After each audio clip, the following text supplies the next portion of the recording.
not all coaching, not all consulting businesses will qualify.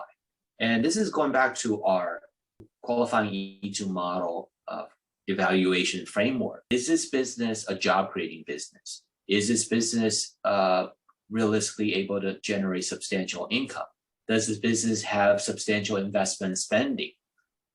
And does the business have a credible business premise to show that it's a legitimate, viable business? So for example, with a coaching consultancy business, it's very easy, especially for starters, it's very easy for immigration to believe it's just going to be a one-man, one-woman operation. So to compensate for that, we recommend that you hire 1 or 2 employees and show immigration you're not going to run this as a one-person operation, that you've already hired your initial salesperson or administrative person. The implementation of job creation has already begun. Income generating capability.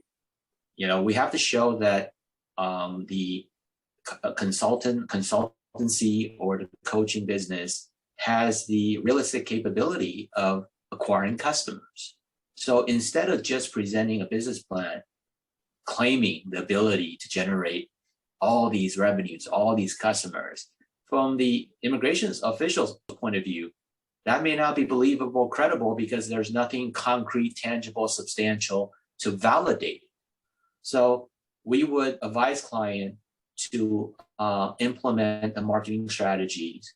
Of course, they're not allowed to legally work in the US without work authorization, so they might have to hire their initial employees in sales and marketing, or have a US business partner to help implementation, and acquire some customers, demonstrate the ability to generate revenue, so that the immigration officer looking at the case sees a tangible result. So it's not all just theoretical, conceptual. Recently, we got a consultancy business approved for an Australian client.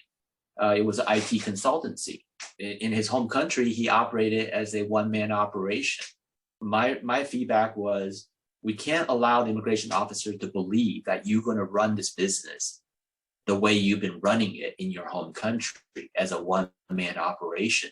But that's going to be the assumption, because you're going to be running the same exact business in the USA, for which you've been running it as a one-man operation in your home country.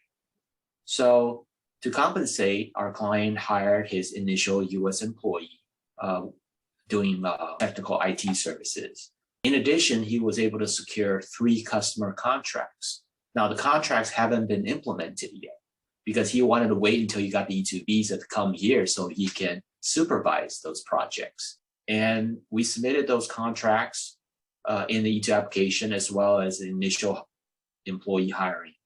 And it was enough proof to convince the immigration officer that this business was viable and credible. It will create the jobs, and it has the capability of generating all those revenues projected in the business plan based on validation of being able to acquire those 3 customer contracts. And he had a very smooth interview and got his E-2 visa approval for the maximum duration.